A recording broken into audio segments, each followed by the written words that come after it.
நம்மளாம் கண்களை மூடி நம்ம ஜெபிக்கலாம். ஏசப்பா, இந்த ஜெப வேலையை கொடுத்தமைக்காக நன்றி ராஜா. ஆமா இயேசுவே, தொடக்க முதல் முடிவரை ஆமா ராஜா எங்களை மறைத்து நீர் பேசுவீராக. ஆவியானவரே, நீர் உம்ம வருகை நாட்கள் ரொம்ப சமீபமா இருக்கு ராஜா. ஆமா ராஜா, இந்த நாட்களில எங்களை மறைத்து நீர் என்ன பேச வேண்டும் என்று ஆமா ராஜா நீர் விரும்புகிறீர். ஆவியானவரே, எங்களை மறைத்து நீர் அந்த வார்த்தையை பேசுவீராக. இயேசுவின் நாமத்தினால இந்த ஜெபத்தை ஏறெடுக்கிற ஆண்டவரே, ஆமென் ஆமென். ஹல்லேலூயா. பாருங்க, நம்ம பார்க்கிற வசனம் அப்போஸ்தலர்கள் 21வது அதிகாரம் 29வது வசனம். 21st chapter of Acts, 20th chapter of Acts 20:29. அப்போஸ்தலர்கள் 20வது அதிகாரம் 29வது வசனம். பாருங்க, அப்போஸ்தலனாகிய பவுல் சொல்லுகிறார், நான் போன பிறகு பாருங்க, ஒரு கரெக்டா ஃபர்ஸ்ட்ல இருந்து கரெக்டா படிங்க. நான் போன பிறகு மந்தையை பாருங்க, மந்தையை தப்பவிடாதபடி கொடிதான ஓநாய்கள் உங்களுக்குள்ளே வரும் என்று பவுல் சொல்லுகிறார். பாருங்க, இது கடைசி நாட்களா இருக்கிறார். அப்போஸ்தலனாகிய பவுல் எபேசியருக்கு பாருங்க, அந்த எபேசி ஜனங்களுக்கு இடத்துல பேசுகிற ஒரு வார்த்தையா இருக்கிறது. நான் போன பிறகு என்ன சொல்லுகிறார்? ஓநாய்கள் வரும். பாருங்க, கொடிதான ஓநாய்கள் வரும். பாருங்க, அப்போஸ்தலனாகிய பவுல் எதை குறித்து பேசுகிறார்னா, இந்த கடைசி நாட்களில தேவனோட வார்த்தையை கேட்கிற நம்ம, இது வேதாகமத்துல இருக்கிற ஒரு வார்த்தையை தான் நம்ம கேட்கிறோமா, தேவனோட வார்த்தையை தான் பிரசங்கிக்கிறார்களா என்று அறிந்து நம்ம கேட்கும்படி, ஏன்னா அநேக கொடிய ஓநாய்கள் என்ன இருக்குது மந்தைக்கு நடுவுல. பாருங்க, மந்தை என்பது ஒரு சபையை குறித்ததல்ல. பாருங்க, அப்போஸ்தலனாகிய பவுல் எல்லா சபைகளுக்கும் எழுதுகிற ஒரு வார்த்தையா இருக்கிறது. அதே மாதிரி தான் ஆண்டவர் சொல்லுகிறார், நம்ம ஒரு வார்த்தையும் கேட்கும் போது கவனமா இருக்கணும். ஆண்டவர் எதுல கவனம் செலுத்த சொல்லுகிறார்னா, தேவனோட வார்த்தையை நீ கவனமாக கேளு. பாருங்க, அவங்க எப்படியாப்பட்டவர்கள்னா 30வது வசனம் பாருங்க என்ன சொல்லுகிறது. பாருங்க, யாரா இருப்பாங்கன்னா, இது வேற ஒரு வெளியிலிருந்து எழும்ப மாட்டார்கள். உள்ள விசுவாசிகளா இருக்கிறவர்கள், உள்ள தேவனோட வார்த்தையை அறிந்தவர்கள் தான். வேற யாரும் எழும்பி போய் என்ன பண்ண மாட்டாங்க, கொடிய ஓநாய்களா மாற போறது கிடையாது. பைபிள் தெரிஞ்ச ஒரு அந்தி கிறிஸ்து தான் வரப்போகிறான். அந்தி கிறிஸ்து யாரா இருப்பான்னா, பைபிள் அறிந்தவனா தான் இருப்பான். தேவனுக்கு எதிரானவன் யாரா இருக்க முடியும்? தேவனை அறிந்திருக்கிறவன் தான் வரப்போகிறான். நல்லா புரிந்து கொள்ளுங்க. அப்படியே படிச்சுனே வாங்க. உங்களிலும் சிலர் எழும்பி சீஷர்களை தங்களிடத்தில் இழுத்துக் கொள்ளும்படி மாறுபாடானவைகளை போதிப்பார்கள் என்று அறிந்திருக்கிறேன். பாருங்க, ஆண்டவரோட வார்த்தைக்கு மாறுபாடான வார்த்தையை பிரசங்கிப்பார்கள் என்று வசனம் சொல்லுகிறது. இன்றைக்கு அநேக மாறுபாடான வார்த்தைகளை பிரசங்கம் பண்ணிதான் இந்த தேசத்துல கிறிஸ்தவர்களை தவறாக புரிந்து கொள்ளும்படி வேலை நடந்து கொண்டிருக்கிறது. இந்த தேசத்துல உண்மையான கிறிஸ்து, பைபிள்ல இருக்கிற இயேசுவை பிரசங்கிக்கும்படி அநேக மிஷனரிகள் எழும்பி வந்தார்கள். வில்லியம் கேரி நம்ம எல்லாருக்குமே தெரியும், வெஸ்ட் பெங்கால் தேசத்துக்கு வந்தார். பிரிண்டர் என்ற ஒரு விஷயத்தை இந்தியால கொண்டு வந்தவர். பாருங்க, இங்கிலாந்து தேசத்தை விட்டு வந்தவர். அநேக மிஷனரிகள் எழும்பி பல பேர் 1000 சபைகளையும் 500 சபைகளையும் இந்த தேசத்துல எழுப்பி இருக்கிறவர்களா இருக்கிறார்கள். அப்படியெல்லாம் சபைகளை சாக்ரிஃபைஸோட கட்டின இந்த தேசம் இன்றைக்கு ஏன் கிறிஸ்டியன் பெர்சிக்யூஷன் நடக்குதுன்னா, மாறுபாடான வார்த்தைகள், ஆண்டவரோட வார்த்தையில இல்லாத ஒரு வார்த்தைகள். யாருமே உங்களை கேட்கல, ஃபாரின்ல இருந்து காசு வருதான், அப்ப எப்படி உங்களுக்கு அந்த பெருமை பேச்சு வருகிறது? நல்லா யோசித்து பாருங்க. ஃபாரின் ஃபண்ட்ஸ் எப்படி தெரியுது? ஏன்னா பேசுகிறார்கள் பெருமையா, எங்களுக்கு ஃபாரின்ல இருந்து காசு வருகிறது. பாருங்க, கள்ள கிறிஸ்து, பைபிள் இருக்கிற இயேசுவை பிரசங்கிக்கல. நீங்க இந்த வார்த்தையை கேட்டுக்கொண்டிருக்க நல்லா கவனமா கேளுங்க. பைபிள்ல இருக்கிற இயேசு யார் என்று அறிந்து கொள்ளனா, இந்த வேதாகமத்தில் இருக்கிறவர், அவர் மாம்சத்தில் அவதாரம் எடுத்து வந்தவர், அவர் ஜீவிக்கிறார், அவர் அன்பானவர், அவர் நியாயத்திற்கு வரப்போகிறார். உனக்காக ரத்தம் சிந்தினவர். வேற யாரும் அதெல்லாம் செய்யல. அப்ப இந்த இயேசுவை பிரசங்கிக்காதபடி, மரணத்தை ஜெயித்தவர், பாதாளத்தை வென்றவர், மரணத்தின் அதிகாரியான பிசாசை தன்னுடைய மரணத்தினால ஜெயித்த இயேசுவை பிரசங்கிக்காமல், மாறுபாடுள்ள இயேசு, வேற ஒரு இயேசு, பவுல் சொல்லுகிற வேற ஒரு இயேசு, காணிக்கை கேட்கிற இயேசு, ஆசீர்வாதத்தின் பிரசங்கத்தின் இயேசு. நல்லா புரிந்து கொள்ளுங்க. மாறுபாடான வார்த்தைகள், மாறுபாடான பிரசங்களை பிரசங்கிப்பார்கள் அப்படின்னு வசனம் சொல்லுகிறது. அப்படியே படிச்சுனே வாங்க. என்ன சொல்லுகிறது பாருங்க. அப்போஸ்தலனாகிய பவுல் என்ன சொன்னாராம் பாருங்க 31வது வசனத்துல. ஆனபடியால் நான் 3 வருஷ காலமாய் இரவும் கண்ணீரோட இடைவிடாமல் அவனவனுக்கு புத்தி சொல்லி வந்தேன். பாருங்க, அப்போஸ்தலனாகிய பவுல் தேவனோட வார்த்தைக்கு, சரியான வார்த்தை போதிக்கும்படிக்கு அதற்காக பாதுகாப்பாய் நின்றவர்.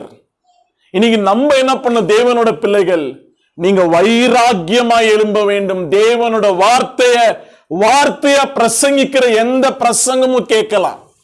அது யாரா இருந்தாலும் சரி. உங்களோட சின்னவன் வந்து பிரசங்கம் பண்ணாலும் கேட்கலாம். நல்லா புரிந்து கொள்ளுங்க. ஆனா வேதாகமத்தில் இருக்கிற வார்த்தைய, அந்த வார்த்தையின்படியே பிரசங்கிக்கிறவன் தான் நம்மளுக்கு தேவை. இந்த வார்த்தைக்காக வைராக்கியமாய் நிற்கிற பிள்ளைகள் தேவை இந்த கடைசி நாட்களில். ஏன்னா வேற ஒரு இயேசு, ஆண்டவர் அப்போஸ்தலர்கள் பிரசங்கிக்காத ஒரு இயேசுவை இந்த தேசத்துல கொண்டு வந்து, இந்த தேசத்துல இருக்கிற உண்மையாக ஊழியம் செய்கிற ஊழியக்காரர்களுக்கும் பிரச்சனை, போராட்டம் அநேக இடத்தில் நடந்து கொண்டிருக்கிறது. பாருங்க, அதனால தான் சொல்லுகிறேன். பாருங்க, இந்த ஜனங்கள் எப்படி இருப்பார்களா பாருங்க. 1 யோவான் 2வது அதிகாரம், the book of 1 John chapter 2.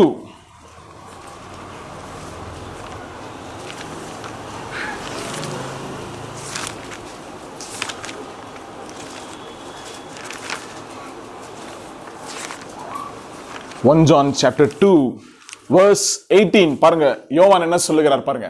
18. பிள்ளைகளே, இது கடைசி காலமாய் இருக்கிறது. அந்தி கிறிஸ்து வருகிறான் என்று நீங்கள் கேள்விப்பட்டபடி இப்பொழுது அநேக அந்தி கிறிஸ்துகள் இருக்கிறார்கள் என்று யோவான் சொன்னான். யோவானோட காலத்திலே அந்தி கிறிஸ்துகள் இருந்தார்கள் என்றால், அப்போ யோவான் இந்த உலகத்துக்கு வந்து வாழ்ந்து 2000 வருஷம் ஆயிடுச்சு. இப்ப எந்த அளவுக்கு அந்தி கிறிஸ்துகள் இருப்பார்கள், அந்தி கிறிஸ்துகள் இருந்தார்கள் என்று வசனம் சொல்லுகிறது. என்ன முன்னாடி படிங்க அந்த வசனத்தை. என்ன சொல்லுகிறது? பிள்ளைகளே,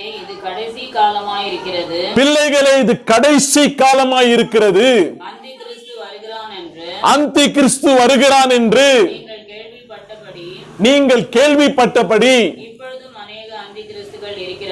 இப்பொழுதும் அநேக அந்தி கிறிஸ்துகள் இருக்கிறார்கள். அதனாலே இது கடைசி காலம் என்று அறிகிறோம் என்று யோவான் சொல்லுகிறார். பாருங்க, அநேக அந்தி கிறிஸ்துகள் அப்படின்னா கிறிஸ்துவ போதனைக்கு எதிரான ஒரு போதனை, இயேசு பிரசங்கம் பண்ணாத பிரசங்கங்கள், அப்போஸ்தலர்கள் பிரசங்கம் பண்ணாத பிரசங்கங்கள் நீங்க கேட்க நேரிட்டீங்கன்னா தயவு செய்து அந்த பிரசங்கங்களை இன்னைக்கே நிறுத்திடுங்க.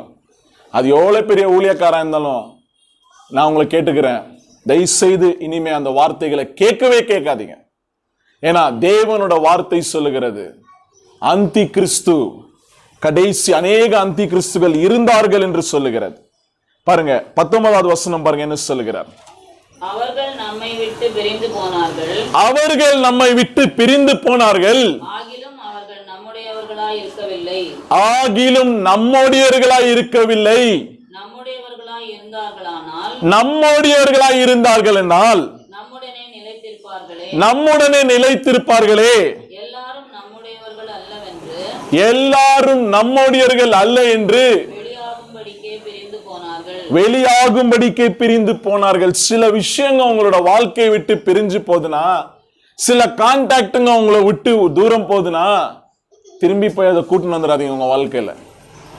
திரும்பி நீங்களே போய் கூட்டின்னு வந்துட்டீங்கன்னா அதனால பிரச்சனை தான் வரும். சில நம்பருங்க உங்க போன்ல இருந்து delete ஆயிடுச்சுன்னா விட்டுருங்க. நான் சொல்றேன் பாருங்க, விட்டுருங்க. ஏன்னா ஆண்டவர் அறியாத ஒரு காரியமும் நடக்கிறது கிடையாது. ரொம்ப க்ளோஸ்னா டெய்லி பேசுறவங்கன்னா பரவாயில்ல, அந்த நம்பரை திரும்பி வாங்கிக்கலாம். ஆனா சில பேரை ஆண்டவர் நம்ம இடத்துல இருந்து பிரிக்கிறார்னா ஒரு காரணம் இருக்கும். தேவன் உன்னோட அப்பாவா இருக்கிறார். ஒரு அப்பாக்கு நல்லா தெரியும் உன் கூட யார் இருக்கணும் யார் இருக்க கூடாது என்று. சில பேரை உன்னிடத்திலிருந்து பிரிக்கிறார்னா ஆண்டவர் அறிந்தே செய்கிறார். அதை புரிந்து கொள்கிற ஞானத்தை நம்ம தேவனிடத்துல கேட்டு பெற்றுக்கொள்வோம். பாருங்க 20வது வசனம் பாருங்க என்ன சொல்லுகிறது. 20th verse. நீங்கள் பரிசுத்தராலே அபிஷேகம் பெற்று சகலத்தையும் அறிந்திருக்கிறீர்கள். நல்லா புரிந்து கொள்ளுங்க. வசனம் சொல்லுகிறது உங்களிடத்தில் ஒரு வேதாகமம் இருக்கிறது. உங்களுக்குள்ள தேவ ஆவியானவர் வாசம் செய்கிறார். அப்படி இருக்கும்போது உங்களுக்கு ஒரு டவுட்டோ உங்களுக்கு ஒரு கேள்வியோ வரும்போது நீங்க தேவ ஆவியானவர் இடத்துல கேட்டீங்கன்னா ஆண்டவரை வெளிப்படுத்துவார். இல்ல தேவனோட வார்த்தையை மெய்யாகவே பிரசங்கிக்கிறவங்களுக்கு கேட்டீங்கன்னா கண்டிப்பா கைட் பண்ணுவாங்க. ஆனா ஆண்டவர் சொல்லுகிறார் உனக்குள்ளே அந்த அபிஷேகம் இருக்கிறதா. பாருங்க, இந்த பிரசங்கம் சும்மா பண்ணல. இன்னைக்கு அநேக பேரு கேட்க கூடாத பிரசங்கங்களை கேட்டு விசுவாசத்தை விட்டு தூரம் போயிருக்கிறார்கள். ஏன்னா அநேக கேள்விகள் ஆண்டவர் இருக்கிறாரான்ற கேள்வி வந்துட்டு இருக்குது அவங்களுக்குள்ள. இப்போ பாருங்க, அதனால தான் இந்த பிரசங்கம் செய்து கொண்டிருக்கிறேன். பாருங்க 21வது வசனம் பாருங்க என்ன சொல்லுகிறது. சத்தியத்தை நீங்கள் அறியாதனால அல்ல, நீங்கள் சத்தியத்தை அறிந்திருக்கிறதுனாலும். பாருங்க, சத்தியத்துல ஒரு பொய் உண்டா இருக்காது என்று நீங்க அறிந்திருக்கிறதுனாலும் உங்களுக்கு எழுதியிருக்கிறார். பாருங்க, சத்தியத்தை நீர் அறிவீர்கள், சத்தியம் உங்களை விடுதலை ஆக்கும் என்று ஆண்டவரோட வசனம் சொல்லுகிறது. நானே வழியும் சத்தியமும் ஜீவனும் என்று ஆண்டவர் சொல்லியிருக்கிறார். அப்ப சத்தியமா இருக்கிற இயேசுவை பாருங்க. எல்லா பிரசங்கத்திலும் நீங்க பார்க்க வேண்டிய ஒரே ஒரு காரியம் என்னன்னா, ஊழியக்காரர்களோ இல்ல பிரசங்கம் பண்ணுகிறவர்களோ உங்களை அவர்களிடத்தில் இழுத்துக் கொள்கிறார்களா இல்ல கிறிஸ்துவுக்கு நேராக உங்களை திருப்புகிறார்களான்னு பார்த்துக்கோங்க. யாரெல்லாம் அவங்க பக்கம் உங்களை இழுத்துக்கிறாங்களோ இது கண்டிப்பா இயேசு கிடையவே கிடையாது. பைபிள்ல இருக்கிற இயேசு கிடையவே கிடையாது. எந்த அப்போஸ்தலனும் செய்யவே இல்லை. அப்ப நல்லா புரிந்து கொள்ளுங்க. அப்ப நீங்க புரிந்து கொள்ள வேண்டியது, சத்தியத்தை நீங்க அறிந்திருக்கிறீங்க, அந்த சத்தியத்துல இருந்து பொய்யும் இராது என்று வசனம் சொல்லுகிறது. 22வது வசனம் பாருங்க என்ன சொல்லுகிறது. இயேசுவை கிறிஸ்து அல்ல என்று மறுதலிக்கிறவன் அல்லாமல் வேற யார் பொய்யன்? இயேசுதான் ரட்சகர். நல்லா புரிந்து கொள்ளுங்க, இயேசு ரட்சகராய் இருக்கிறார். இன்னைக்கு உன்னுடைய எல்லா பிரச்சனைகளையும் போராட்டத்திலிருந்தும் இயேசுவால ரட்சிக்க முடியும். ஆண்டவரால முடியாத ஒரு காரியம் இல்லவே இல்லை. அவரால் எல்லா விஷயத்திலிருந்து உன்னை ரட்சிக்க முடியும். எல்லா அனுபவங்களையும் தேவனிடத்துல பெற்றுக்கொண்டால் தேவனை ஒரு நாளும் உயர்த்துவேன். பாருங்க, அதனால தான் நம்ம தேவனிடத்துல வரணும். பாருங்க, வசனம் சொல்லுகிறது இயேசு ரட்சகர் அல்ல என்று சொல்லுகிறவன் பொய்யனா இருக்கிறான். அப்படியே படிங்க. பிதாவையும் குமாரனையும் மறுதலிக்கிறவனே அந்தி கிறிஸ்து. பிதாவையும் மறுதலிச்சிருவான். என்ன பண்ணுவான்? குமாரனையும் மறுதலிச்சிருவான். அவன் தான் அந்தி கிறிஸ்துவின் வசனம் சொல்லுகிறது. பாருங்க, பிதாவையும் மறுதலிச்சுட்டு குமாரனையும் மறுதலிச்சுட்டு பாருங்க, வேற ஒரு ஆவியில வேலை செய்கிறவன். இவன் ஒரு புது இயேசுவை கொண்டு வருகிறவன். வேற ஒரு இயேசு, பவுல் சொன்னதை போல பைபிள் இல்லாத ஒரு இயேசு அவனுக்கு என்ன பண்றான்? பிரசங்கம் பண்ணி கொண்டு இருக்கிறான். பாருங்க, பைபிள் சொல்லுகிறது. பாருங்க, எந்த இடத்துல போய் நாங்க பில்டிங்கை கட்டுறோம், சர்ச்சை கட்டுறோம், காசை எந்த அப்போஸ்தலர் கேட்டாங்க? நீங்க காட்டுங்க, பைபிள்ல நீங்க காட்டுங்க, பைபிள்ல காட்டுங்க. You show me in the Bible.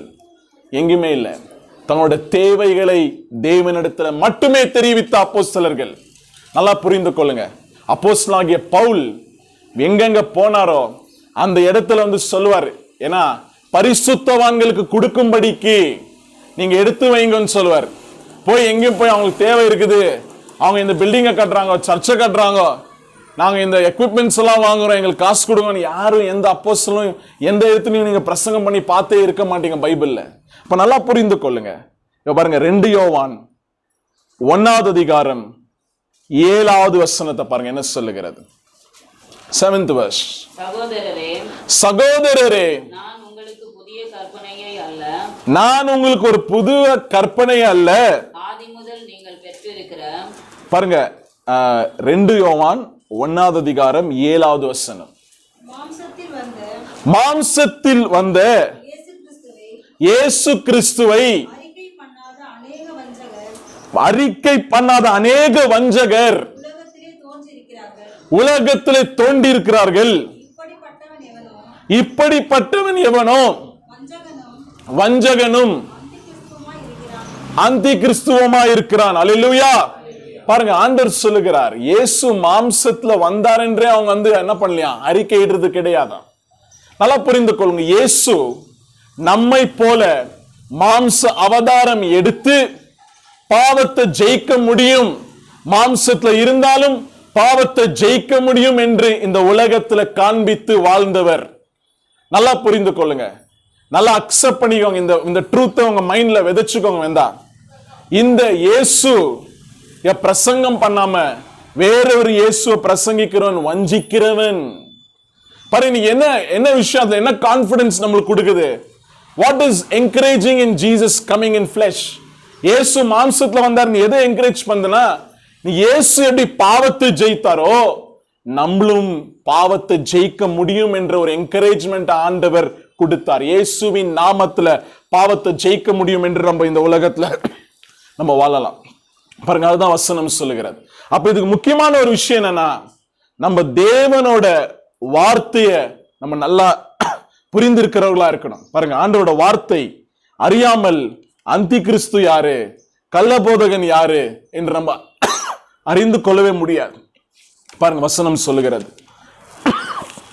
ஹெப்ரியர் 4வது அதிகாரம் 4th chapter of Hebrews.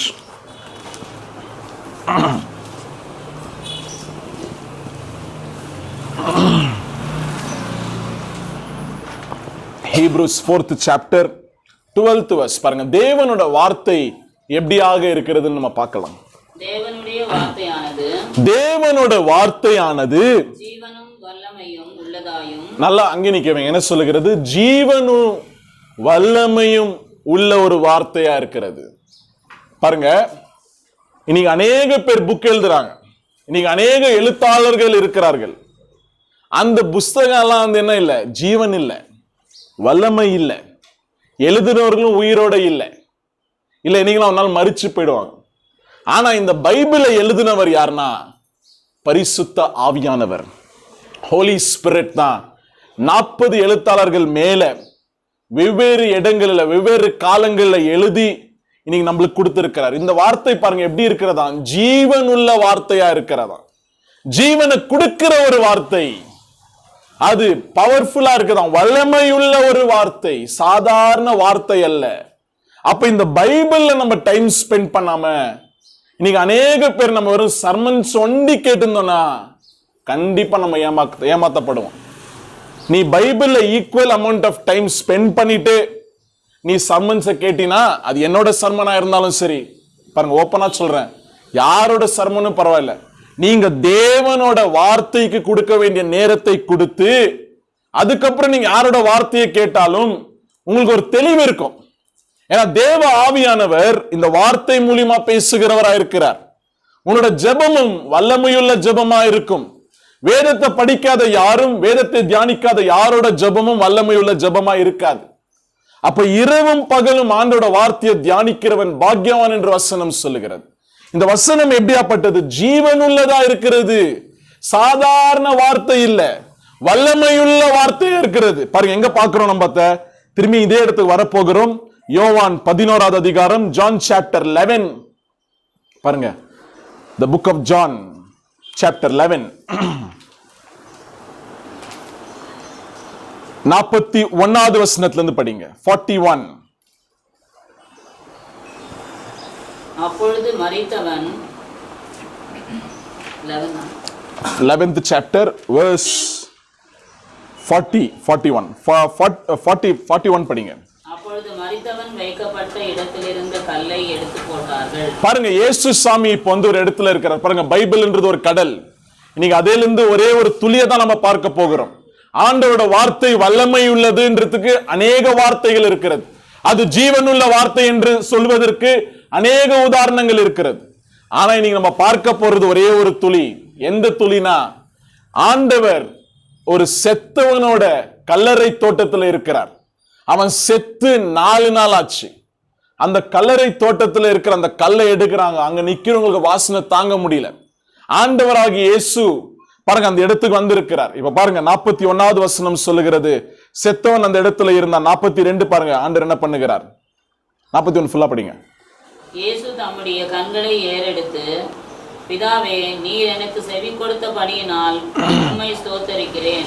பாருங்க, நீங்க எனக்கு செவி கொடுத்தபடினால் உம்மை ஸ்தோத்தரிக்கிறேன் என்று இயேசு சொன்னார். பாருங்க, ஆண்டவருக்கு தெரியும். ஆனா என்ன சொன்னாரா? நன்றி சொன்னார். ஸ்தோத்தரிக்கிறார். ஸ்தோத்தரிப்பது நீங்க ரொம்ப பெரிய ஒரு கிஃப்ட், ரொம்ப பெரிய ஒரு கிஃப்ட். நீங்க நம்ம நிறைய பேர் வாய் தொறுக்கிறது இல்ல பிரைஸ் அண்ட் வர்ஷிப்ல. ஆனா ஸ்தோத்தரிக்கணுங்க. பாருங்க, இயேசு ஸ்தோத்திரம் செய்தார். கல்லறை தோட்டத்துக்கு முன்னால நின்று ஸ்தோத்தரிக்கிறார் பிதாவை. அடே படிங்க 42. நீர் எப்பொழுதும் எனக்கு செவி கொடுக்கிறீர் என்று. நல்லா புரிஞ்சுக்கொள்ளுங்க, எந்த மாதிரி ஒரு கான்பிடன்ஸ்ல ஆண்டவர் இந்த உலகத்துல இருந்தார்னா, நீங்க எப்பொழுதும் எனக்கு செவி கொடுக்கிறீர். இந்த மாதிரி ஒரு கான்பிடன்ஸ்ல தான் நம்ம ஜெபங்கள் இருக்கணும்.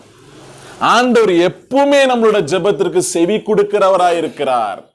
ஆனா அவரோட சித்தத்தை செய்கிறவராய் இருக்கிறார். அவருக்கு எல்லா உரிமையும் இருக்குது எஸ் அண்ட் நோன்னு சொல்ல. ஏன்னா அவர் உண்மையிலே இருக்கிற உயிரோட வாழ்கிற தேவனா இருக்கிறார்.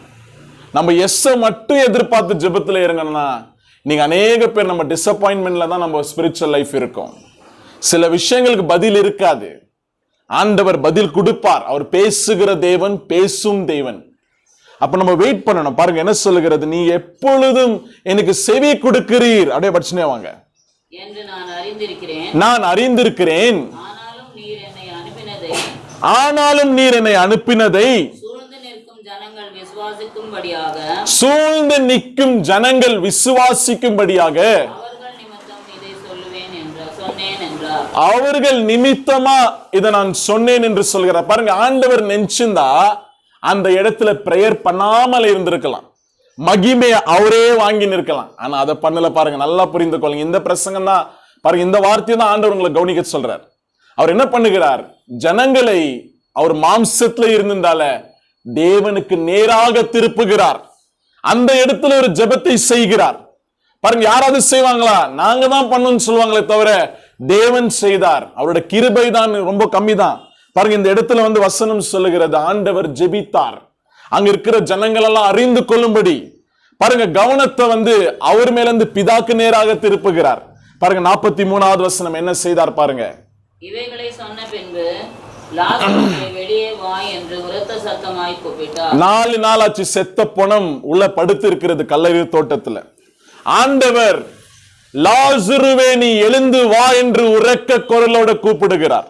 கல்லறை தோட்டத்தை நேராக நோக்கி ஆண்டவரோட வார்த்தை போறது.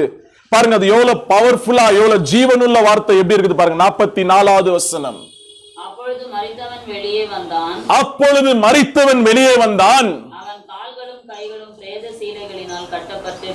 அவன் கால்களும் கைகளும் பிரேத சீலைகளால் கட்டப்பட்டிருந்தது.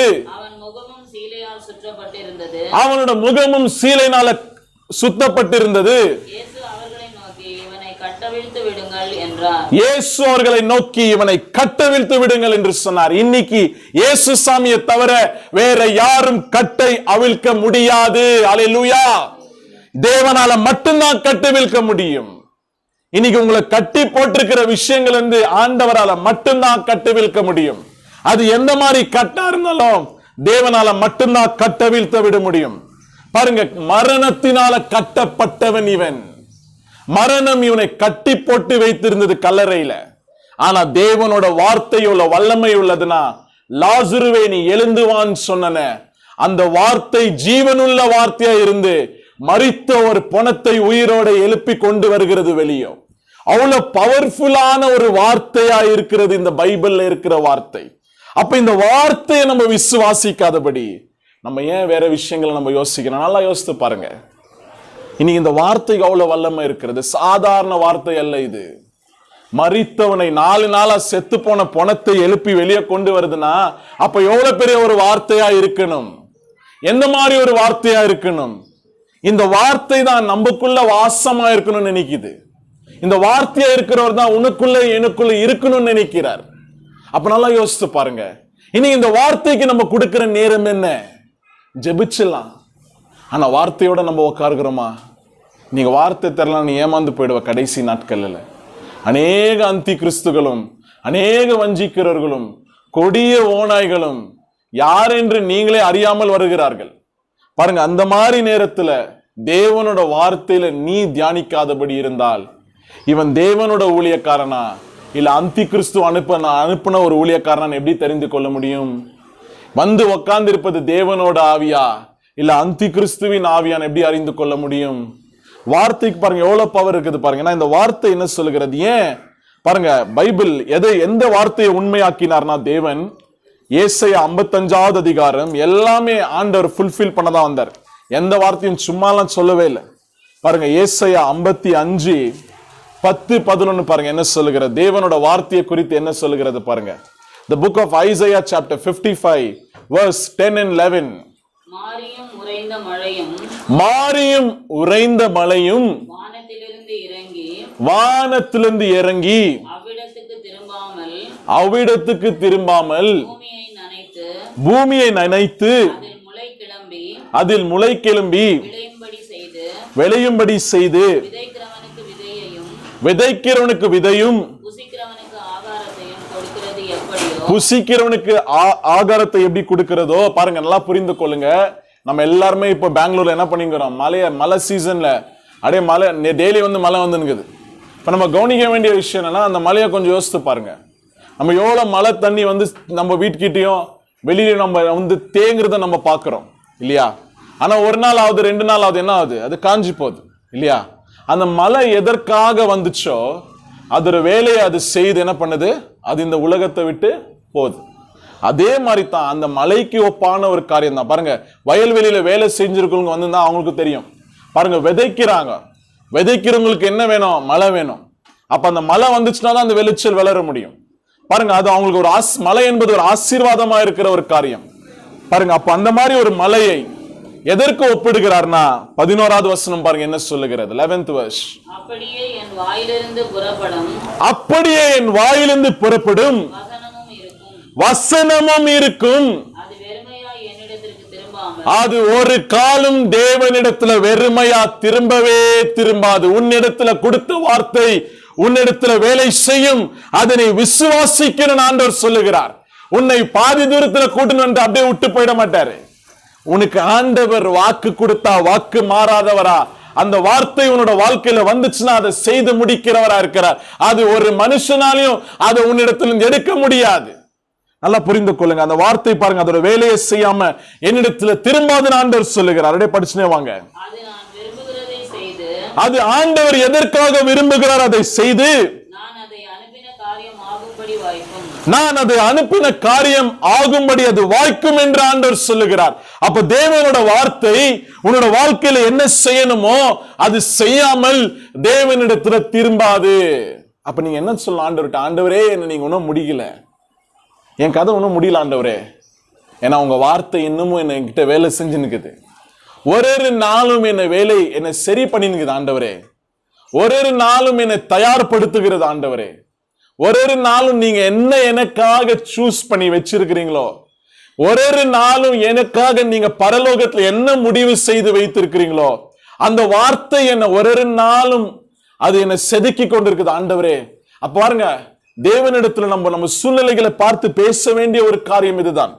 தேவன் ஒரு காலம் நம்மளை கைவிட மாட்டார். பாருங்க, அவரோட வார்த்தை நம்ம இடத்துல இருந்து வந்து அதோட வேலையை செய்யாம திரும்பாது. லாசருவே நீ எழும்பி வான்ற ஒரே ஒரு வார்த்தை ஆண்டவர் எதற்காக அனுப்பினாரோ அது செய்யாமல் அவரிடத்துல வரவே இல்லை.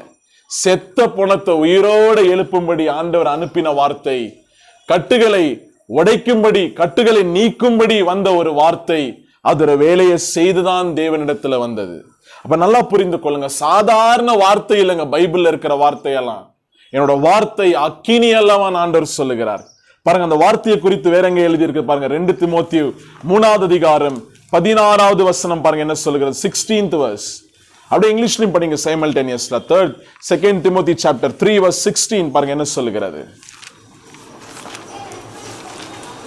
2 Timothy chapter 3 verse 16. 16. வேத வாக்கியங்கள் எல்லாம் தேவ ஆவியினால் அருளப்பட்டிருக்கிறது. நல்லா கேட்டுக்கோங்க, நான் அப்பே சொன்ன பரிசுத்த வேதாகமத்தை எழுதினவர் பரிசுத்த ஆவியானவர்.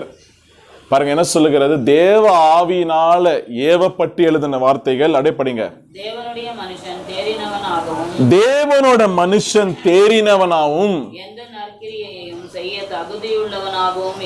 நீ எந்த நல்லதுனா செய்யணும்னா கூட இந்த வார்த்தை தான் உன்னோட இடத்துல வேலை செய்யும். அப்படியே படிச்சுனே வாங்க. அவைகள் உபதேசத்திற்கும் கடிந்து கொள்வதற்கும் இன்னைக்கு நம்மள சரி பண்றதற்கும் நீதியை நம்மளோட வாழ்க்கையில நாட்டுவதற்கும்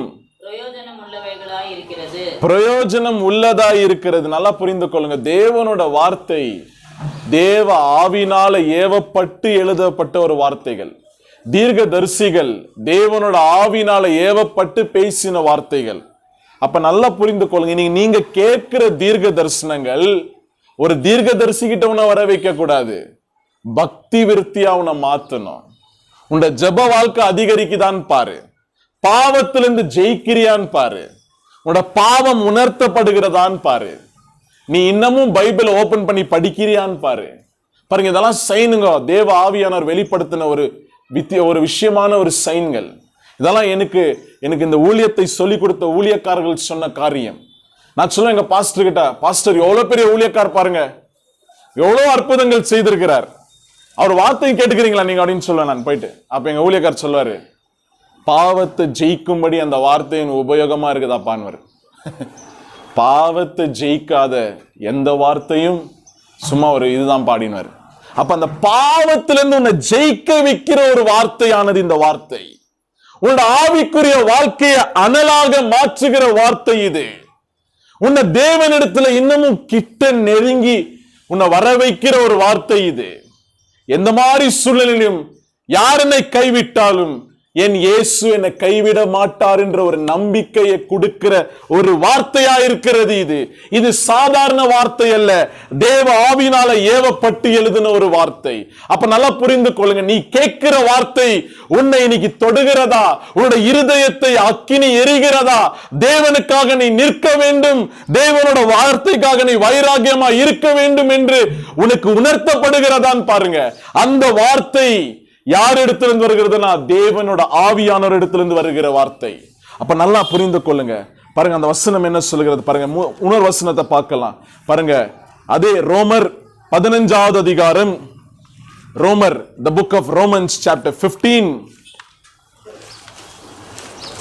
ரோமர் எழுதின வார்த்தை 15:4 15:4. தேவ வசனத்தினால் உண்டாகும் பொறுமையினாலும் பாருங்க, தேவ வசனம் உனக்குள்ள என்ன கொண்டு வரனா பொறுமையை கொண்டு வரும். அல்லேலூயா. இன்னைக்கு பொறுமை இல்லாதவர்கள் நம்ம இருந்தோம்னா தயவு செய்து பைபிள் எடுத்து தியானிக்க கடவோம். எந்த விஷயத்தையும் உனக்கு பொறுமை இல்லைன்னா நீ பைபிள் எடுக்கலன்னு அர்த்தம். அது ஒரு பிள்ளைய பாத்துக்கிற விஷயமா இருக்கலாம், வேலை செய்யற இடத்துல இருக்கலாம், நிறைய இடத்துல இருக்கலாம், எல்லா இடத்துலயும் ஒரு குடும்பத்துல இருக்கலாம். பொறுமையை எழுக்கிறியா? வேதாகமத்தை தியானிக்கிறவன் அந்த வார்த்தை அவனை ஒரு பொறுமை உள்ள மனுஷனா மாத்திவிடும். அடைப்படிங்க. பொறுமையினாலும் ஆறுதலினாலும். ஆறுதல் நல்லா புரிந்து கொள்ளுங்க. ஆறுதலின் தேவனுங்க இந்த பைபிள் இருக்கிறவர். He is the God of comfort அப்படின்னு சொல்லுகிறது. உனக்கு ஆறுதல் தருகிற ஒரு தேவனா இருக்கிறார். தேவனோட வார்த்தை நீ எப்போ ஓபன் பண்ணி படிச்சாலும் ஆறுதல் கொடுக்கிற ஒரு வார்த்தையா இருக்கும். உன்னை மோட்டிவேட் பண்ணும், என்கரேஜ் பண்ணும். மகனே இந்த இடத்துல நீ தப்பு செய்யறத மாத்திக்கோன்னு சொல்லும். ஏன்னா இது உயிரோட இருக்கிற வார்த்தைங்க. இது கூட இந்த வார்த்தை கூட வந்து பாருங்க, அநேக தடவை இந்த பைபிள்ல வந்து என்னோட கண்ணீரை நான் விட்டுருக்கிறேன் தெரியுமா. தேவன் இந்த வார்த்தை மூலியமா பேசி இருக்கிறார். ஒரே ஒரு நாளோட ஆண்டவர் இந்த வார்த்தை எடுத்து ஆண்டவரே என்னும் போது பேசுவார். ஏன்னா அவர் பேசுகிற தேவன். பாருங்க, நல்லா புரிந்து கொள்ளுங்க. ஆறுதலை கொடுக்கிற தேவன். நீ சமாதானம் இல்லாம வருகிறியா, சோர்ந்து போய் வருகிறியா, பிரச்சனையில வருகிறியா, பைபிள் ஓபன் பண்ணு. பைபிள்ல இருக்கிற அந்த வார்த்தைகளை கொஞ்ச நேரம் வாசி, தியானம் பண்ணு. அப்ப அந்த ஆறுதலின் தேவன் உன்னிடத்துல பேசுவார். உன்னோட உள்ளத்துல ஒரு சமாதானம் வரும் பாருங்க. இது யாராலையும் கொடுக்க முடியாது, எந்த விஷயத்தினாலும் கொடுக்க முடியாது, எந்த சினிமானாலையும் கொடுக்க முடியாது, மொபைல் போன், கேமிங், எதுனாலையும் கொடுக்க முடியாத ஒரு விஷயம். ஏன்னா அந்த தேவனோட வார்த்தை ஆறுதலை கொடுக்கும். அப்படியே படிச்சுட்டே வாங்க. நாம் நம்பிக்கை உள்ளவர்களாகும்படிக்கு. பாருங்க, நெக்ஸ்ட் விஷயம் என்னன்னா நம்பிக்கையை கொடுக்கிறதுங்க. இன்னைக்கு எந்த மாதிரி ஒரு காற்று புயல் உன்னோட வாழ்க்கையில அடிக்கிற ஒரு வேளையிலும் நீ நம்பிக்கையா உறுதியா நிற்க வைக்கிற ஒரு வார்த்தை தெரியுமா? ஹோலி பைபிள். இந்த பரிசுத்த வேதாகமம், பரிசுத்த ஆவியானவராலே எழுதப்பட்ட வார்த்தை. இன்னைக்கு நம்பிக்கையின் தேவன்னு நான் சொன்னேன். நான் சும்மாலாம் சொல்லல, எந்த வார்த்தையும் பைபிள்ல படிக்காமலாம் சொல்ல மாட்டேன். அதிலே பாருங்க, நம்பிக்கை கொடுக்கிறவர் யாருன்னா அதே 15வது அதிகாரம் 13வது வசனம் பாருங்க, என்ன சொல்லுகிறது? அவரோட பேர் என்னன்னு பாருங்க. பரிசுத்த ஆவியின் பலத்தினாலே, பரிசுத்த ஆவியின் பலத்தினாலே உங்களுக்கு நம்பிக்கை பெருகும்படிக்கு. நம்பிக்கையின் தேவன் என்ன சொல்லுங்க? நம்பிக்கையின் தேவன். சும்மா பிரசங்கம் பண்ணல, நம்பிக்கையின் தேவன் பைபிள்ல எழுதி இருக்கிறது. அப்ப இன்னைக்கு சில விஷயங்கள் உனக்கு நம்பிக்கை இல்லைன்னா அந்த இடத்துல தேவன் இல்லைன்னு அர்த்தம். அந்த இடத்துல நீ தேவனை இன்வால்வ் பண்ணலன்னு அர்த்தம். நம்பிக்கையின் தேவன் இவர். பைபிள்ல இருக்கிற God, Jesus, the God of this Bible. இந்த பைபிள்ல இருக்கிற அந்த இயேசு இன்னைக்கு வந்து நம்ம இடத்துல இந்த வேதாகமத்தின் படி வாசம் செய்கிற அந்த இயேசு தான் நம்பிக்கையின் தேவன். உனக்கு நம்பிக்கை கொடுக்காத யாரும் இயேசுவிடத்தில் வருகிறவர்கள் கிடையாது. நல்லா கவனமா கேட்டுக்கோ. நம்பிக்கையின் தேவனாய் இருக்கிறார் அவர். அப்ப நல்லா புரிந்து கொள்ளுங்க. பரிசுத்த ஆவினாலும் பாருங்க, அப்படியே படிச்சுனே வாங்க. நம்பிக்கை பெருகும்படிக்கு நம்பிக்கையின் தேவன் விசுவாசத்தினால் உண்டாகும் எல்லாவித சந்தோஷத்தினாலும். பாருங்க, விசுவாசத்தினால உண்டாகும் எல்லாவித சந்தோஷத்தினாலும் சமாதானத்தினாலும் உங்களை நிரப்புவாராக. God wants to fill you. நீங்க ஆண்டவர் உன்னை நிரப்பணும்னு நினைக்கிறாரு. நீங்க அழகா நிறைய பாடல்களை நம்ம பாடுகிறோம். இந்த வசனத்தோட நம்ம தியானித்து அந்த பாடலை நம்ம பாடும்போது ஆண்டவர் நிஜமாலே நிரப்புவாரு. நம்ம பாடுறோம் பாருங்க, அது உண்மையான பாடல் தான், சும்மாலாம் இல்லை. நம்ம நிரப்பணும்னு சொல்லிட்டு நம்ம பாடுறோம் இல்லைங்களா, அது உண்மையான ஆராதனை தான். ஏன்னா பாருங்க, இந்த வசனம் சொல்லுகிறது அவர் நிரப்புவார். நம்மளை நிரப்புகிறவரா இருக்கிறார். காலியாக விடுகிற தேவன் இல்ல. நீ காலியா இருக்கணும்னு நினைக்கிற ஒரு கடவுள் இவர் இல்ல. நீ காலியான பாத்திரமா இல்ல. சந்தோஷத்தினாலும் சமாதானத்தினாலும் பரிசுத்த ஆவியினாலும் நிரப்பப்படும்படி ஆண்டவர் உன்னை அழைத்திருக்கிறார். காலியான பாத்திரமா உன்னை வைக்கணும்னு ஆண்டவர் விரும்பாதவர். இனி இயேசுவிடத்துல வந்துட்டு நான் வெறுமையா போகணும், நான் காலியா இருக்கணும்னு நினைக்காத. உனக்காக ஆண்டவர் ஒரு திட்டம் வைத்திருக்கிறார். உன் நிமித்தமா ஆண்டவர் சில காரியங்களை செய்து முடிக்கணும். அதற்காகவே உன்னை அழைத்திருக்கிறார். அவர் அழைத்தவர் உண்மையுள்ளவராயிருக்கிறார். அப்ப நல்லா புரிந்து கொள்ளுங்க. அப்ப ஆண்டவர் வந்து சாதாரணமா நீ நம்மளை அழைக்கலங்க. நம்பிக்கையின் தேவன், விசுவாசத்தை கொடுக்கிறவர், நம்மளுக்கு இன்னைக்கு சந்தோஷத்தை சமாதானத்தை கொடுக்கிறவர். நல்லா புரிந்து கொள்ளுங்க. பொறுமையை உண்டாக்குறவர். இவ்வளோ விஷயமோ இந்த பைபிள்ல இருக்கிறது. பாருங்க, இன்னொரு வசனத்தை பார்க்கலாம். சங்கீதம் 1வது அதிகாரம் 2வது வசனத்தை படிக்கலாம். The book of Psalms chapter 1 verse 2.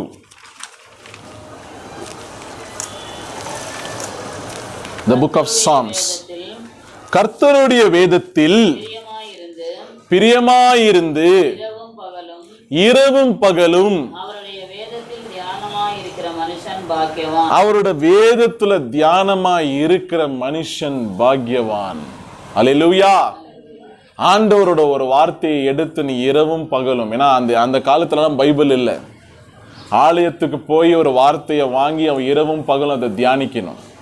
அப்ப தாவீது சங்கீதக்காரன் இந்த இடத்துல வசனம் சொல்லுகிறது பாருங்க, இரவும் பகலும் தேவனோட வார்த்தையை தியானிக்கும்படி ஆண்டவர் அழைத்திருக்கிறார்.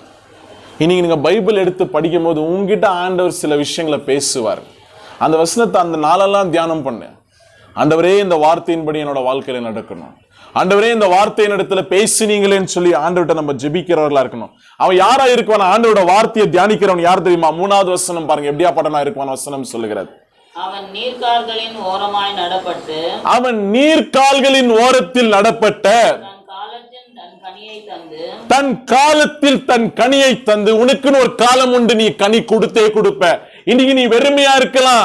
அந்நாள் அன்னைக்கு வெறுமையா இருந்தால் ஒரு நாள் வந்தது, ஆண்டவர் சாமியல் என்ற ஒரு தீர்க்கதரிசியை அவளிடத்தில் பிறக்க செய்யும்படி ஆண்டவர் அவளோட கர்ப்பத்தை திறந்தார். அநேக ஜனங்களுக்கு ஆசீர்வாதமாக இருக்கும்படி ஒரு ஊழியக்காரன் தீர்க்கதரிசி எழும்பினான். இன்னைக்கு நீ வெறுமையா இருக்கலாம். ஆண்டவர் சொல்லுகிறார், உன்னை கனியை கொடுக்கும்படி ஆண்டவர் ஒரு நாள் உயர்த்த போகிறார். அப்படியே படிங்க. இலை உதிராதிருக்கிற மரத்தை போல் இருப்பான். இலை உதிராத மரத்தை போல இருப்பான். அவன் செய்வதெல்லாம் வாய்க்கும். அவன் செய்வதெல்லாம் வாய்க்கும். Whatever you do, it will be success. ஏன்னா God உன்னோட இருப்பார். இயேசு உன்னோட இருப்பார். இரவும் பகல் ஆண்டோட வார்த்தையை தியானிக்கிறவனா இருந்தீனா தேவன் உன்னோட இருப்பார். நீ செய்வதெல்லாம் வாய்க்கும். அதை வாய்க்க செய்கிற ஒரு தேவன் உயிரோட இருக்கிறவர். உன்னோட வாழ்க்கையில எந்த விஷயத்தையும் வாய்க்கலன்னு சொல்லிட்டு வருத்தப்பட்டிருந்தீனா ஆண்டவர் உன்னிடத்துல பேசி கொண்டிருக்கிறார். ஆண்டவர் வாய்க்க செய்கிறவரா இருக்கிறார். God will give you success. சரியான நேரத்துல உனக்கு ஜெயத்தை கொடுத்து உன்னை உயர்த்துகிற ஒரு தேவனா இருக்கிறார். நல்லா புரிந்து கொள்ளுங்க. சாதாரண ஒரு தேவனை கிடையாது. பாருங்க, பாருங்க இந்த வார்த்தை எவ்வளவு வேலை செய்கிறது பாருங்க. பாருங்க, இப்ப நம்ம கடைசியா பார்க்க போற ஒரு பகுதி என்னன்னா, இந்த வார்த்தை நான் சொன்ன ஜீவனுள்ள வார்த்தை, அதுக்கு ஜீவன் உண்டுன்னு சொன்ன. நான் சும்மா சாதாரணமா எந்த வார்த்தையும் ஒரு இடத்துல பிரசங்கம் சும்மா பண்ண மாட்டேன். பாருங்க, எப்படின்னா உதாரணத்தோட தான் சொல்லுகிறேன். பாருங்க, இந்த ஆதியாகமம் 1வது அதிகாரம் 2வது வசனம் பாருங்க என்ன சொல்லுங்க. இந்த உலகமானது எப்படி இருந்துச்சு பாருங்க. இந்த உலகம் பாருங்க எப்படியாக இருந்த ஒரு உலகமா இருந்துச்சு. அது ஆண்டவர் எப்படியாக மாத்தினார் அவரோட வார்த்தையினால. பாருங்க, பூமியானது ஒழுங்கின்மையும், இந்த பூமியானது எப்படி இருந்துச்சுன்னா ஒழுங்கின்மையா இருந்துச்சு, வெறுமையுமாய் இருந்தது. வெறுமையா இருந்துச்சு, ஒண்ணு இல்லாம இருந்துச்சு. ஆழத்தின் மேல் இருள் இருந்தது. அந்த ஆழத்துல கூட இருள் இருந்துச்சு. தேவ ஆவியானவர் ஜலத்தின் மேல் அசைவாடி கொண்டிருந்தார். வேற யாருமே இல்ல. தேவ ஆவியானவரை தவிர வேற யாருமே அசைவாடி கொண்டு இல்ல. ஆவியானவர் மட்டும்தான் இருக்கிறாரு. வெறுமையா இருக்குது, இருளா இருக்கிற ஒரு உலகம். அந்த மாதிரி இருந்த ஒரு உலகத்தை ஆண்டவரோட வார்த்தை எப்படி மாத்துச்சு தெரியுமா? 3வது வசனம் பாருங்க என்ன சொல்லுகிறது. தேவன் வெளிச்சம் உண்டாக கடவது என்றார். பாருங்க, ஆண்டவர் சொன்ன முதல் வார்த்தை என்ன தெரியுமா? வெளிச்சம் உண்டாக கடவது. அல்லேலூயா. இன்னைக்கு நீ வெறுமையா இருக்கலாம், இருள் நிறைந்த ஒரு வாழ்க்கையை வாழ்ந்து கொண்டிருக்கலாம். நீ இந்த வார்த்தைய நீ ஏற்றுக்கொள்ளும் போது, இந்த வார்த்தைக்காக உன்னை ஒப்பு கொடுக்கும் போது ஆண்டவர் உன்னை வெளிச்சமாக மாத்திடுவார். அல்லேலூயா. நல்லா புரிஞ்சுக்கொள்ளும், நம்ம எல்லாருமே இருள இருந்தவர்கள் தான். நம்மளை வெளிச்சமாக மாற்றினது தேவனோட வார்த்தை. இன்னைக்கு உன்னோட நிலைமை எப்படி இருந்தாலும் ஒரு நாளும் பாருங்க, 1வது நாள் வெளிச்சம் உண்டாக கடவுதுனார். 2வது நாள் ஆண்டவர் என்ன தெரியுமா பண்ணார்? வான விரிவை உண்டாக்குனார். பூமிக்கும் வானத்திற்கும் ஒரு விரிவை உண்டாக்குகிறார். எக்ஸ்பான்ஷன் அப்படின்னு சொல்லுவாங்க. எக்ஸ்பான்ஸை உருவாக்கினார். 3வது நாள் என்ன தெரியுமா பண்ணாரு? வெட்டாந்தரையை உருவாக்கினார், கடலை உருவாக்கினார், செடிகளை உருவாக்கினார், சிறு அப்படியே ஒரு சின்ன ஒரு விதையை உண்டாக்கினார், மரங்களை உண்டாக்கினார். எல்லாமே எப்படி தெரியுமா? ஆண்டவர் சொன்னார், அவரோட வார்த்தை அதை செய்தது. பாருங்க, 3வது நாள் இதெல்லாம் நடந்தது. 4வது நாள் என்ன பண்ணாரு? சூரியனை, சந்திரனை, நட்சத்திரங்களை உண்டாக்கினார். 5வது நாள் என்ன பண்ணாரு? கடல்ல ஊறுகிற பிராணிகள் அப்படின்னா கடல்ல இருக்கிற பிராணிகள், வாட்டர் அனிமல்ஸ் உண்டாக்கினார். அதே 5வது நாள் இன்னொரு விஷயம் என்ன பண்ணாரு? வானத்துல பறக்கிற பறவைகளை உண்டாக்கினார். 6வது நாள் என்ன பண்ணாரு? வைல்ட் அனிமல்ஸ், லயன், டைகர் இதெல்லாம் உண்டாக்கினார்.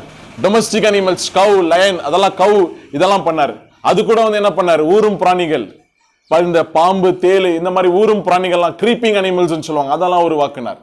இது எல்லாமே எப்படி உருவாச்சு? ஒண்ணுமில்லாத ஒரு உலகத்துல ஆண்டவர் பேசினார். கர்த்தர் வெளிச்சம் உண்டாக கடவுதுன்னு எப்படி சொன்னாரோ ஒரு வார்த்தையும் சொன்ன அந்த உலகத்துல உண்டாச்சு. அதே மாதிரி தான் தேவனோட வார்த்தை உனக்குள்ள நிறைய விஷயங்களை ஆண்டவரின் சித்தத்தின்படி உருவாக்க அதற்கு வல்லமை உண்டு. இன்னைக்கு தேவனோட வார்த்தைக்கு உன்னை நீ ஒப்பு கொடுத்தினா தேவனோட வார்த்தை உன்னை மாத்தும். இன்னைக்கு நீ யாரா இருக்கிறன்னு ஒருத்தன் தெரிஞ்சுக்கணும்னா இந்த வார்த்தையை உனக்குள்ள அனுப்பிப்பாரு. என்னோட பவர் இந்த வார்த்தையிலந்தான், உன்னோட வல்லமை இந்த வார்த்தையிலந்தான். அப்ப இந்த வார்த்தையிலிருந்து வருகிற ஒரு வல்லமை தான் வெளிப்படுகிறது. எந்த அளவுக்கு நீ வார்த்தையை தியானிக்கிறியோ அந்த அளவுக்கு ஆவிக்குரிய விஷயத்துல உன்னோட வாழ்க்கை மாறும். இயேசுவை போல நீ கொஞ்சம் கொஞ்சமா மாறினே வருவ. அதுதான் ஆவியானோட மெயின் வேலையே. அப்ப நல்லா புரிந்து கொள்ளுங்க, தேவனோட வார்த்தையை நம்ம அனுமதிக்க தான் நமக்குள்ள மாற்றம் வரும். யாரும் சும்மா திட்டாதீங்க. உங்க பசங்க உங்க பேச்சு கேட்கலன்னா திட்டாதீங்க, பைபிள் கொடுத்து உட்காருவீங்க. உங்க பசங்க உங்களுக்கு பிடிக்காத காரியங்களை செய்யும் போது என்ன தெரியுமா பண்ணுங்க, பொறுமையா இருங்க.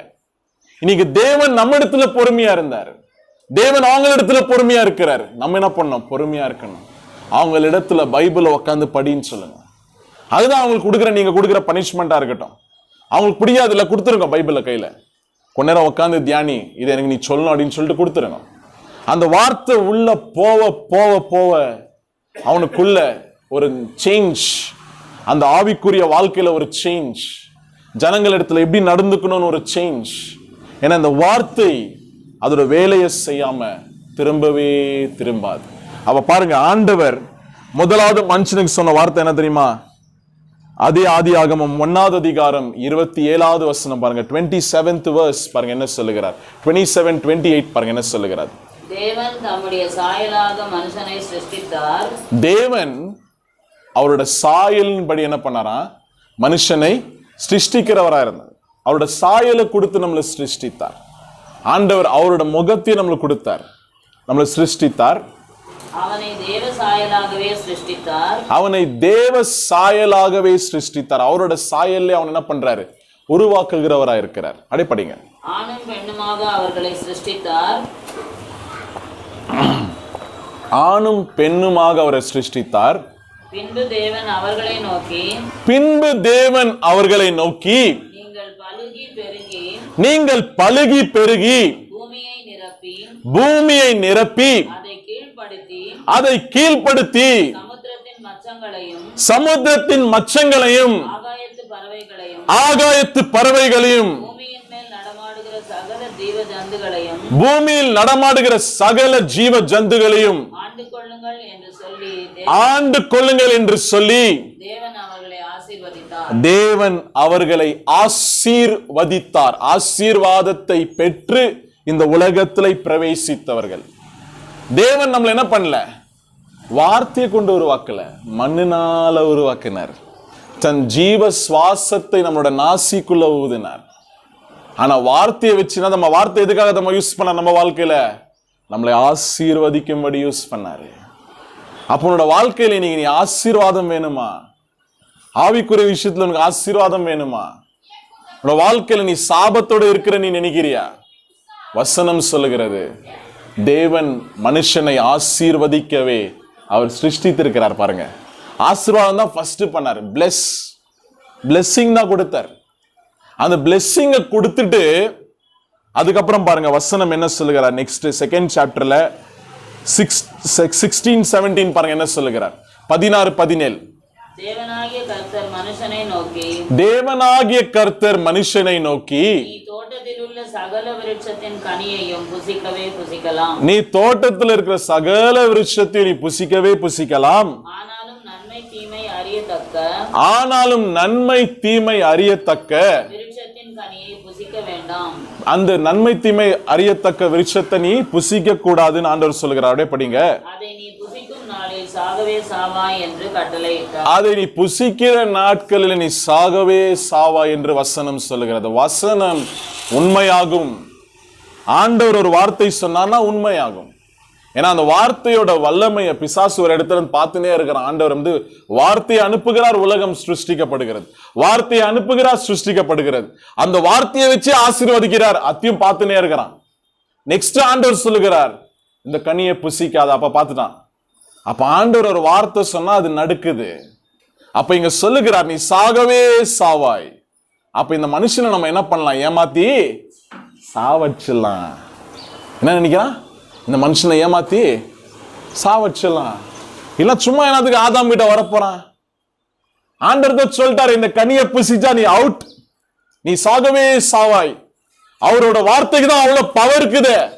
அந்த வார்த்தையை வச்சு என்ன பண்ணலாம், அவர் சிருஷ்டித்த இந்த ஆதாம் ஏவாளை நம்ம முடிச்சிடலாம் தான் என்ன பண்றான், 3வது அதிகாரத்துல சர்ப்பத்தை போல வந்து ஏமாற்றி ஆதாம் ஏவாளை இச்சிக்கும்படி பேசி அந்த பாவத்தை செய்து பாருங்க. 11வது வசனம் என்ன சொல்லுகிறது பாருங்க, 3வது அதிகாரம் 11வது வசனம்.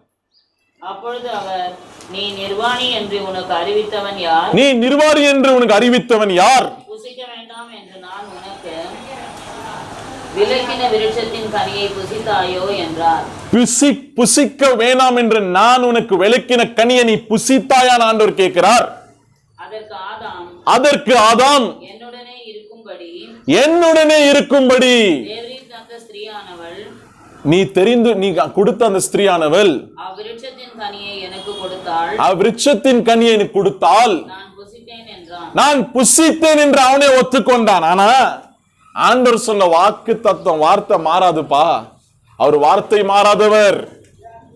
சாகவே சாவா என்று சொன்னா முடிஞ்சிச்சு.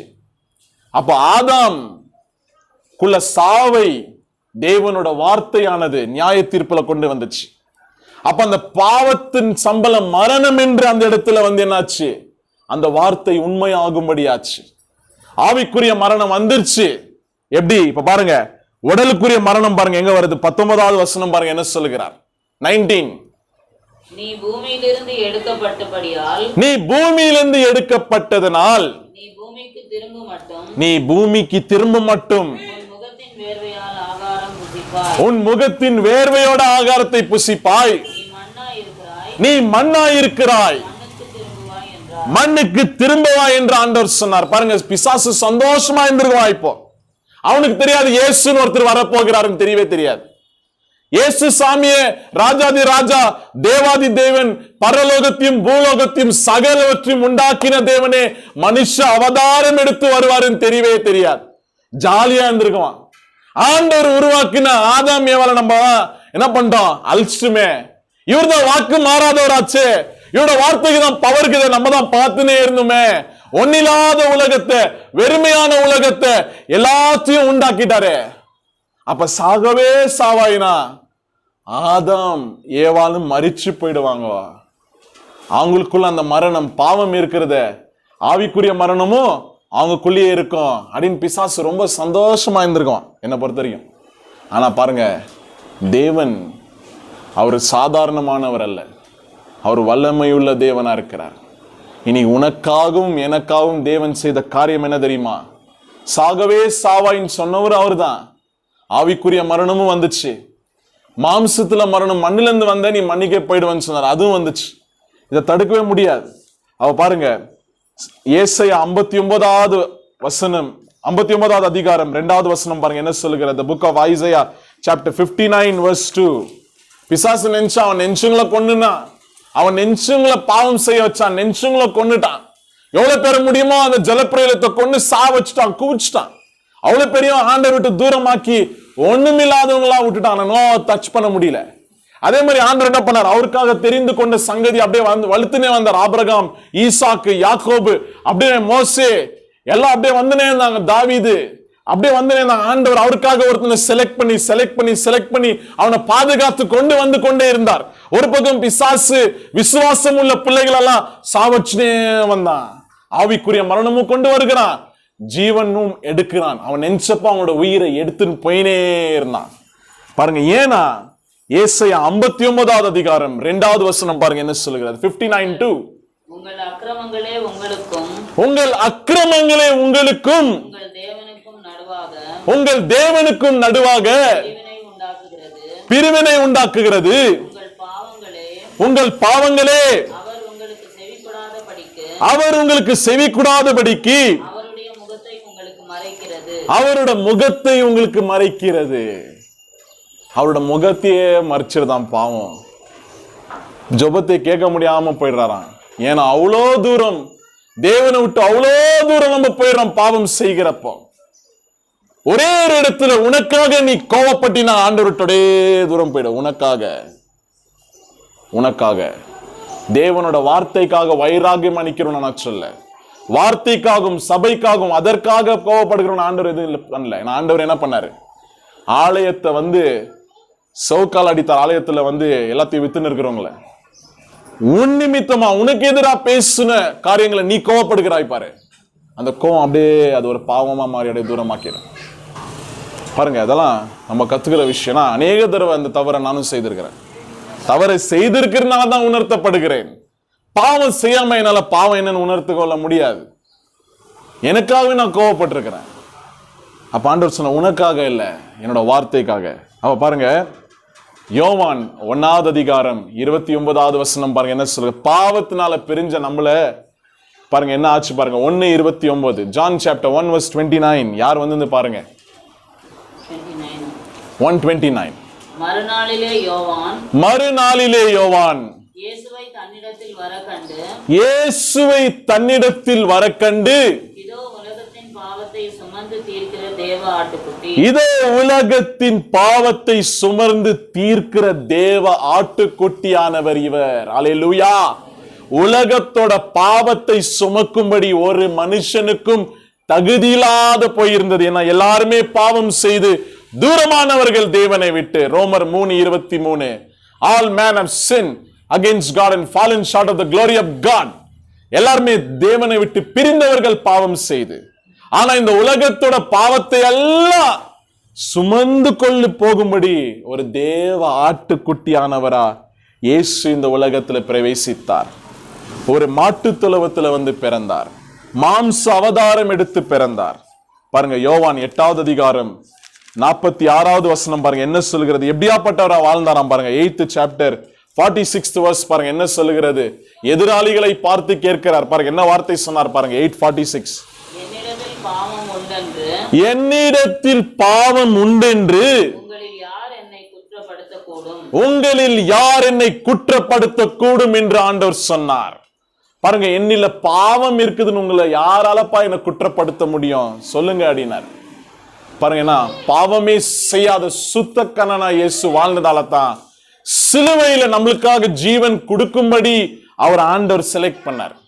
பிதாவாகிய தேவன் யாரை செலக்ட் பண்றாருன்னா, இயேசு சாமி எந்த பாவத்தையும் செஞ்சிருக்க கூடாது, எல்லா விதத்திலும் சோதிக்கப்பட்டும் சிலுவையிலிருந்து நீ கீழே இறங்கிவான்னு சொல்றாங்க.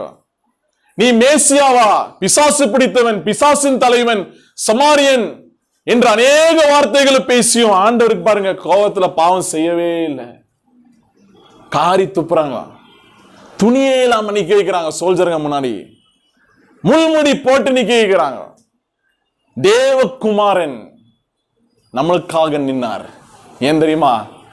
நம்ம தேவனிடத்துல கிட்ட நெருங்கி வரும்படி. நல்லா யோசித்து பாருங்க. வேற யாராலையும் செய்ய முடியாது, எந்த மனுஷனாலையும் செய்ய முடியாது. இயேசு நமக்காக செய்ததை யாராலையுமே செய்ய முடியாது. ஆபிரகாமால செய்ய முடியல, நோவால செய்ய முடியல, மோசேயால செய்ய முடியல. எந்த பரிசுத்தவானாலையும் செய்ய முடியாதது என் இயேசப்பா, என் இயேசு ராஜா, தேவாதி தேவன், ராஜாதி ராஜா, சாரோனின் லிலி அவர் செய்தார். என்ன பண்ணார்? நம்மளுக்காக ஜீவனை கொடுத்தார். ஜீவனை கொடுக்கும்படி தகுதியுள்ளவரா மாறினார். ஏன்னா ஒரு நீதி இருந்தது, ஒரு சட்டம் இருந்தது. என்ன தெரியுமா சட்டம்? எபிரேயர் 9வது அதிகாரம் 9th chapter of Hebrews. ஒரே ஒரு சட்டம். அந்த சட்டத்தை என்ன ஆண்டவர் உண்மையாக்கினார். என்ன பண்ணார் பாருங்க. 9th chapter 22nd verse பாருங்க என்ன சொல்லுகிறது. The book of Hebrews chapter 9 verse 22. நியாய பிரமாணத்தின்படி கொஞ்சம் குறைய எல்லா ரத்தத்தினால சுத்திகரிக்கப்படும். ரத்தம் சிந்துதல் இல்லாமல் மன்னிப்பு உண்டாகாது. நல்லா புரிந்து கொள்ளுங்க. ரத்தம் சிந்துதல் வேணுமா இருந்துச்சு நம்மள மன்னிக்கணும்னா, பிதாவே இவங்களை மன்னியும் ஆண்டவர் சிலுவையிலிருந்து கதறணும்னா ரத்தம் சிந்தனுமா இருந்துச்சு.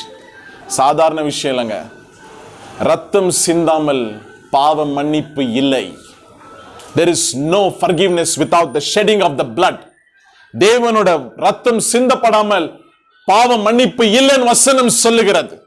அப்ப நல்லா புரிந்து கொள்ளுங்க. அவர் ரத்தம் சிந்தினாதான் நம்மளுக்கு பாவ மன்னிப்பு.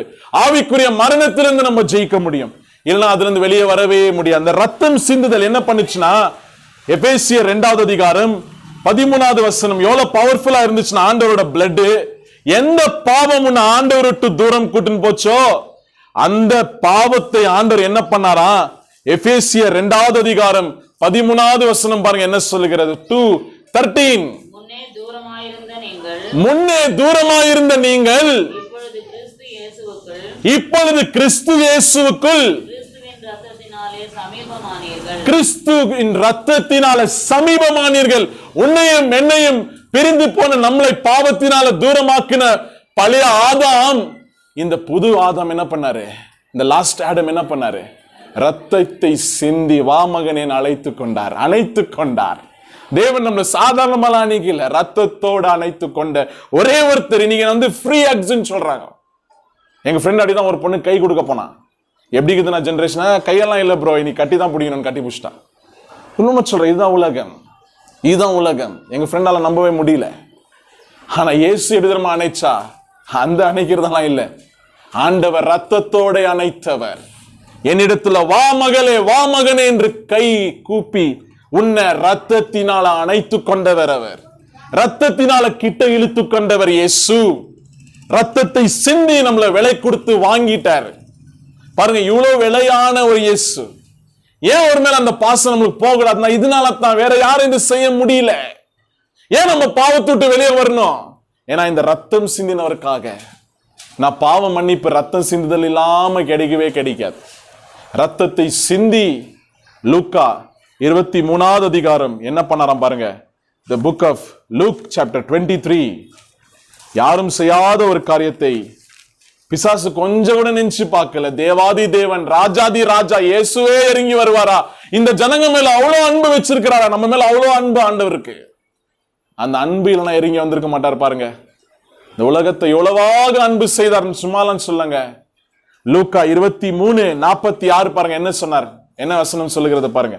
இயேசு, பிதாவே உம்முடைய கைகளில் என் ஆவியை ஒப்புவிக்கிறேன் என்று, பிதாவே உங்களோட கையில் என்னோட ஆவியை ஒப்புவிக்கிறேன் என்று மகா சத்தமாய் கூப்பிட்டு சொன்னார். மகா சத்தமாய் கூப்பிட்டு சொன்னார். இப்படி சொல்லி ஜீவனை விட்டார். இப்படி சொல்லி ஜீவனை விட்டார் இயேசு நமக்காக சிலுவையில. நல்லா புரிந்து கொள்ளுங்க, ஜீவனை விட்டார் என்பது மட்டும் காஸ்பல் இல்ல. அதே 24வது அதிகாரம் 6வது வசனம் பாருங்க என்ன சொல்லுகிறது. அவர் இங்கே இல்லை, அவர் இங்கே இல்லை, அவர் உயிர்த்தெழுந்தார். அவர் உயிர்த்தெழுந்தார் என்பதும் காஸ்பல். ஃபுல் காஸ்பல் என்ன தெரியுமா? இயேசு ஜீவனை கொடுத்தார், ரத்தத்தை சிந்தினார் மற்றும் சொல்லுவதில்லை, உயிரோட எழும்பினார். ஏன்னா மரணத்தின் அதிகாரியான பிசாசை தன்னோட மரணத்தினால ஜெயித்து புது ஜீவனை பெற்று 3ஆம் நாள் உயிர் தெழுந்தவர். இன்னைக்கு நானும் நீயும் புது மனுஷர்களா வாழ்ந்து கொண்டிருக்கிறனா வெறும் ஞானஸ்தானம் அல்ல. அந்த ஞானஸ்தானத்துல ஒண்ணு முக்கிய எடுக்கும் போது பழைய மனுஷன் செத்துனா புது மனுஷன் உயிரோட ஏன்சாம் பாருங்க. ஏன்னா இயேசு சிலுவையில ஜீவனை கொடுத்து புது மனுஷனாக புது ஜீவனாக வந்தார். அப்ப இன்னைக்கு பாருங்க, நம்ம ஆண்டவர் உயிர் தெழுந்தார், உயிரோட இருக்கிறார். இப்ப சொல்லுங்க, தேவனோட வார்த்தை ஜீவன் உள்ளதும் வல்லமை உள்ளதும் இருபுறமும் கருக்குள்ள பட்டயமாயிருக்கிறது. பாருங்க, ஊனையும் ஆத்துமாவையும் கிழிக்கிற, உன்னோட எண்ணங்களை ஆராய்கிற அறிகிற ஒரு வார்த்தையா இருக்கிறது தேவனோட வார்த்தை. Hebrews chapter 4:12 உயிரோட இருக்கிறார் இயேசு. அந்த வார்த்தை தான் யாரு? மாம்சமா வந்த என்னோட தேவன். ஆதியிலே வார்த்தை இருந்தது, அந்த வார்த்தை தேவனிடத்துல இருந்தது, அந்த வார்த்தையே தேவனாய் இருந்தது. நல்லா நம்ம எல்லாம் கண்களை மூடி, ஏசப்பா நம்மளுக்கு அளவில்லாத அன்பை நம்மளுக்கு ஜீவனை கொடுத்து நம்மளுக்கு காட்டினார். விட்டுடலாம், எல்லா பாவத்தையும் விட்டுடலாம், வேதாகமத்தில் நம்ம நேரத்தை வைக்கலாம். நீங்க ஆண்டோட வார்த்தையை தவிர நம்மளுக்கு பெரிய விஷயம் இல்லவே இல்லைங்க. இன்னைக்கு பைபிளா வேற எந்த விஷயமானா பைபிள் தான் வேணும்னு சொல்லுவேன். நீங்க அந்த தேவனோட வார்த்தைக்காக நம்ம நேரம் செலவழிக்கலாம். Everything is after the meditation of the word of God. தேவனோட வார்த்தையை தியானிக்கிறத நம்ம விட்டுறக்கூடாதுங்க. இது கடைசி நாட்கள். அந்தி கிறிஸ்துகளும் பாருங்க, பட்சிக்கிற ஓநாய்களும் அநேக பேர் எழும்பி இருக்கிறார்கள். வேதாகமத்துல தரித்திருக்கிறவர்களா இருக்கும் போது தான் இந்த பேட்டில நம்ம ஜெயிக்க முடியும். நம்ம எல்லாம் கண்களை மூடி, நம்ம எல்லாருமே கண்களை மூடி, நம்ம எல்லாருமே இப்போ நம்ம ஜெபிக்கலாம். எல்லாருமே நம்ம ஜெபிக்கலாம். நம்ம எல்லாருமே ஏசப்பா, இந்த ஜெப வேலையை கொடுத்தமைக்காக நன்றி ராஜா. ஆமா இயேசுவே, இப்ப கேட்ட வசனத்தின்படி தேவ ஆட்டுக்குட்டியானவராய் எங்களுக்காக மாம்சத்துல இறங்கி வந்து ரத்தம் சிந்தி தூரம் போயிருக்கிற எங்களை மீட்டு கொண்ட தேவனே, நீ மண்ணிலிருந்து வந்த மண்ணிக்கே போயிடுவான்னு சொன்ன எங்களை நீர் ஜீவனை கொடுத்து மீண்டுமாக நீர் வரப்போகும் போது எங்களை உயிர்த்தெழ செய்ய வைக்க போகிறீர் ராஜ். நீர் எப்படி உயிர் தெழுந்தீரோ அதே போல நீதிமான்களின் உயிர் தெழுதல்ல, நாங்க உயிர் தெழுவதை ஒரு மனுஷனும் ஒரு விஷயமும் தடுக்கவே முடியாது ராஜா. The righteous resurrection நடக்கும். அதை நாங்க விசுவாசிக்கிறோம் ராஜா. ஆமா இயேசுவே, இந்த வார்த்தையை இதுவரையில பொறுமையா கேட்ட இங்க வந்திருக்கிற சபையோர் அனைவரையும் உங்க கையில ஒப்பு கொடுக்கிறேன். எல்லா வஞ்சிக்கிற ஆவியிலிருந்து இந்த பிள்ளைகளை பாதுகாப்பீராக. உங்க வார்த்தையை தியானிக்கணும், வைராக்கியமா இருக்கணும். ஏசப்பா எனக்காக ரத்தம் சிந்தினார், உயிர் கொடுத்தார், அந்த தேவனுக்காக நான் என்ன செய்யவும் தயார் என்று ஒப்பு கொடுக்கிற இந்த பிள்ளைகள் எல்லாரையும் நீர் ஆசீர்வதிப்பீராக, பேர் பேராக ஆசீர்வதிப்பீராக ராஜா. இயேசுவின் நாமத்தினால இந்த ஜெபத்தை ஏறெடுக்கிற ஆண்டவரே, ஆமேன் ஆமேன். எல்லாம் கடைசி ஆசீர்வாதத்துக்காக நம்ம தலை வணங்கலாம். கர்த்தராகிய இயேசு கிறிஸ்துவின் கிருபையும் பிதாவுடைய அன்பும் பரிசுத்த ஆவியானோட அந்நியனமும் உங்களோடு இருப்பதாக. ஆமேன் ஆமேன். நம்ம எல்லாருமே ஒருத்தர் பிரைஸ் தி லார்ட்னு சொல்லி நம்ம எல்லாருமே நம்ம கை கொடுத்து நம்ம முடிச்சுக்கலாம்.